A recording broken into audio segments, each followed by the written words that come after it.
अस्सलामुअलैकुम। हमारी daily life happy और सैड कई एक्सीडेंट से भरी पड़ी है, लेकिन क्या आपने कभी ऐसे एक्सीडेंट्स देखे हैं जिनके नतीजे में कुछ इतना अमेजिंग इजाद हो जिससे पूरी दुनिया का भला हो? आई नो ये सब सुनने में थोड़ा अनबिलीवेबल सा लगता है, बट आज की वीडियो में हम इसी तरह की 10 एक्सीडेंटल इन्वेंशंस का जिक्र करेंगे जिनके नतीजे में हमारी रोजमर्रा जिंदगी के काम बहुत आसान हो गए। तो लाइक एंड सब्सक्राइब का बटन दबाइए और आइए मेरे साथ वीडियो शुरू करते हैं।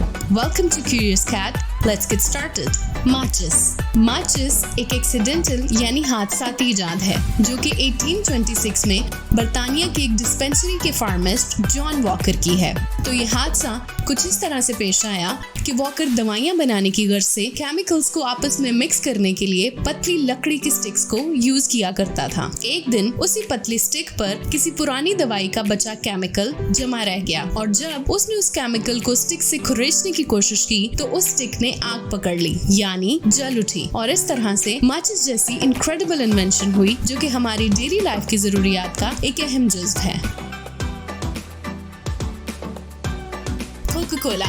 आपको जानकर हैरानगी होगी कि कोका कोला कोई बिजनेस इन्वेंशन नहीं जबकि एक एक्सीडेंटल इन्वेंशन है।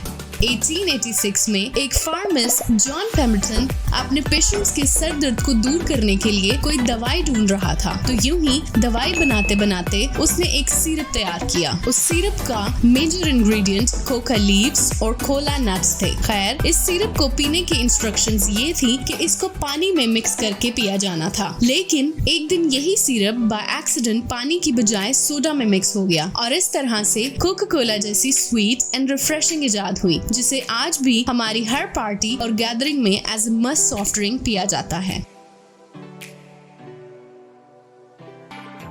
सो हमारी इस नेक्स्ट इन्वेंशन को क्लेम करने वाले एक्चुअली में दो लोग हैं, जिनमें से एक का नाम इटालियो मार्कियोनी और दूसरे का नाम अर्नेस्ट हेमलिक है। हेंस आइसक्रीम कोन के दो इन्वेंटर्स होने के साथ साथ इसके इन्वेंट होने के पीछे भी दो स्टोरीज हैं, जिनमें से एक स्टोरी ये है कि इटालियो मार्कियोनी अपने हैंड कार्ट यानी रेडी पर आइसक्रीम बेचता था, जिसे वो कस्टमर्स को ग्लास कप्स में डाल के देता था और इन रिटर्न ग्लास कप्स टूट जाते थे और कुछ कस्टमर्स इन्हें वापस ही नहीं करते थे और उसे बिजनेस में बहुत नुकसान भी होता था। तो अपने बिजनेस के इस मसले को हल करने के लिए मार्कियोनी को ख्याल आया कि क्यों ना वो ऐसी इन्वेंशन करे कि जिन बाउल्स में वो आइसक्रीम डालकर दे वो साथ ही खाए जा सके और उसका प्रॉफिट भी ज्यादा से ज्यादा हो। तो उसने दिन रात लगाकर ये डिस्कवरी की कि अगर वॉफल्स को कोन्स की शेप में मोड़कर फ्रीज किया जाए तो ये अपनी शेप को बरकरार रखते हैं और इस तरह से कोन जैसी इन्वेंशन हुई।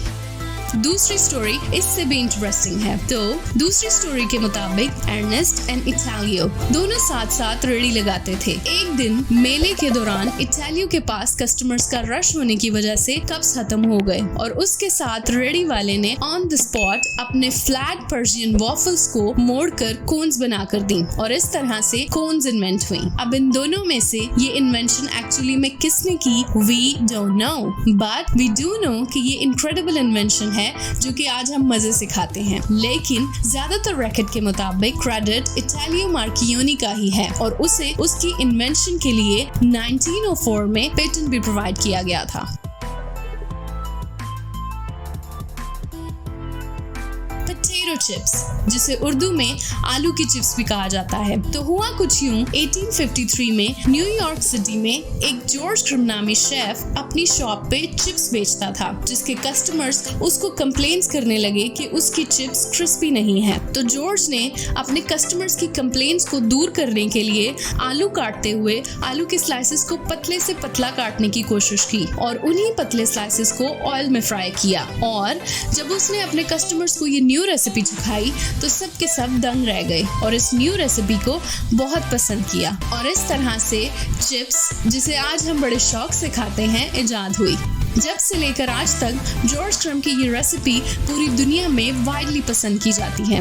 और एक और फन फैक्ट ये है कि शुरू में चिप्स को पोटैटो क्रंचेस और सैराटोगा चिप्स कहा जाता था। वल्कनाइज्ड रबर, जिससे टायर्स, बास्केटबॉल, बूट्स और कई अशिया बनती हैं। तो इस इनक्रेडिबल रबर की इजाद 1839 में एक नौजवान साइंटिस्ट चार्ल्स गुडियर ने की। चार्ल्स अपने एक्सपेरिमेंट से रबर की क्वालिटी को इम्प्रूव करने की कोशिश कर रहा था, जो कि उस वक्त इतने ड्यूरेबल और मजबूत नहीं थे। एक दिन ऐसे ही एक्सपेरिमेंट करते हुए चार्ल्स ने रबर को लाइम, मैग्नीशिया और नाइट्रिक एसिड के साथ मिक्स किया, लेकिन फिर भी उसको खातिर ख्वाह रिजल्ट ना मिल सका। चार्ल्स ने जैसे ही अपने एक्सपेरिमेंट में रबर को सल्फर के साथ मिक्स किया और यही मिक्सचर अचानक से किसी हॉट सरफेस पर गिर गया, इस तरह से वल्कनाइज्ड रबर की इजाद हुई, जिससे आज हम बास्केटबॉल, टायर्स, बूट्स बनाते हैं। Number 6 plastic. बट इससे पहले कि हम आगे बढ़ें, why don't you go ahead and like my video and please subscribe का बटन भी दबा दें। प्लास्टिक को 1907 में एक केमिस्ट लियो हेनरिक बेकीलैंड ने शेलैक के ऑल्टरनेटिव के तौर पर इजाद किया था। आपको बताती चलूं कि 20th सेंचुरी में इस इन्वेंशन से पहले जो सब्सटेंस प्लास्टिक के तौर पर इस्तेमाल किया जाता था उसका नाम शेलैक था, लेकिन क्योंकि वो बहुत महंगा था और इतना ड्यूरेबल भी नहीं, और इसके साथ साथ उसकी प्रोडक्शन में इस्तेमाल होने वाला रॉ मटेरियल भी साउथ एशिया से इंपोर्ट किया जाता था, जो कि काफी महंगा था। यही वजह थी कि लियो हेनरिक बेकीलैंड ने अपने एक्सपेरिमेंट के थ्रू एक ऐसा मटेरियल इन्वेंट किया जो कि हाई टेम्परेचर को भी टैकल कर सकता था, और इस तरह से शेलैक का एक चीपर ऑल्टरनेटिव, जिसे आज हम प्लास्टिक के नाम से जानते हैं, इजाद हुआ। Number 7 batteries. ये आजकल के दौर में मस्ट यूज होने वाली इन्वेंशन एक इटालियन विजनरी वोल्टा ने 1800 में की। वोल्टा ने फर्स्ट टाइम पहले से इलेक्ट्रिसिटी पैदा करने वाले तमाम वर्जन्स को रद्द करते हुए अपने एक्सपेरिमेंट्स के थ्रू बैटरी बनाई, और ये पहली बैटरी जिंक, कॉपर और सॉल्टी वाटर से गीले कपड़े को इकट्ठे जोड़कर बनाई गई थी। लेट 1800 तक बैटरीज बिजली बनाने का मेन सोर्स कंसिडर की जाती थी। इसी तरह आज के दौर में बनाई जाने वाली इलेक्ट्रिसिटी, जो कि हमें इतनी आसानी से दस्तयाब है, उसमें वोल्टा की बैटरीज की इन्वेंशन का मेन हाथ है। एक्स-रेज। जब 1895 में विल्हेल्म रेंटगेन ने अपना हाथ इलेक्ट्रॉनिक बीम ट्यूब के नीचे रखा, तो इसके नतीजे में उसे अपने हाथ का अक्स नीचे पड़ी फोटोग्राफिक प्लेट पर दिखा। रेंटगेन ने देखा कि लाइट की रेडिएशन की पासिंग से उसे एक परफेक्ट साया सा नजर आया, जो कि body parts and solid object से पास थ्रू हो रहा था। जैसे जैसे जितना क्लोज वो किसी ऑब्जेक्ट को बीम ट्यूब की रेडिएशंस के करीब करता, उतना ही बड़ा और क्लियर शैडो होता, और इसी टेक्निक को आज हम एक्स-रेज का नाम देते हैं। Number 9 safety glass. कौन जानता था कि सेफ्टी ग्लास जैसी एक एक्सीडेंटल इन्वेंशन आज हमारे लिए कितनी प्रोटेक्टेड एंड यूजफुल साबित होगी। इस इन्वेंशन की हिस्ट्री कुछ यूं है कि 1903 में एक फ्रेंच साइंटिस्ट एडवार्ड बेनेडिक्टस अपनी लैब में यूजुअल एक्सपेरिमेंट्स कर रहा था, जब अचानक गलती से उसका हाथ लगने से टेबल से एक ग्लास फ्लास्क नीचे गिर गया। कहानी में ट्विस्ट कुछ यूं आया जब उसने देखा कि ये फ्लास्क टूटी नहीं, जबकि ऑलमोस्ट अपनी असली शेप को बरकरार रखे सालिम रही। ही नोटिस्ड कि उस फ्लास्क में किसी प्रीवियस एक्सपेरिमेंट का बचा हुआ लिक्विड प्लास्टिक मौजूद था। यही वजह थी कि ग्लास नीचे गिरने के बाद भी टूटा नहीं और सेव रहा। तो इस तरह से सेफ्टी ग्लास इन्वेंट हुआ, जिसे आज हम ऑफ कोर्स बहुत सारे सेफ्टी पर्पसेस के लिए इस्तेमाल करते हैं। Number 10 microwave oven. ईयर 1945 में हॉलैंड के इंजीनियर पर्सी स्पेंसर ने हाई पावर माइक्रोवेव बीम की हीटिंग इफेक्ट के नतीजे में माइक्रोवेव ओवन को डिस्कवर किया था। ये लास्ट अमेजिंग इन्वेंशन एक सेल्फ टॉट इंजीनियर की है, और ये इन्वेंशन भी एक्सीडेंटल ही है, बिकॉज एक दिन स्पेंसर नेवी के काम करते हुए एक माइक्रोवेव एमिटिंग मैक्रोट्रॉन के करीब खड़ा था, जिससे ही रियलाइज्ड कि वेव्स के करीब खड़ा होने की वजह से उसकी पॉकेट में मौजूद चॉकलेट मेल्ट यानी कि पिघल गई है। तो उसने इस हैप्पी एक्सीडेंट को मजीद एक्सपेरिमेंट के लिए परस्यू किया, और यूं हमारे लिए माइक्रोवेव ओवन इजाद हुआ। थैंक्स टू स्पेंसर आज हमारे लिए खाना गर्म करना बहुत आसान है।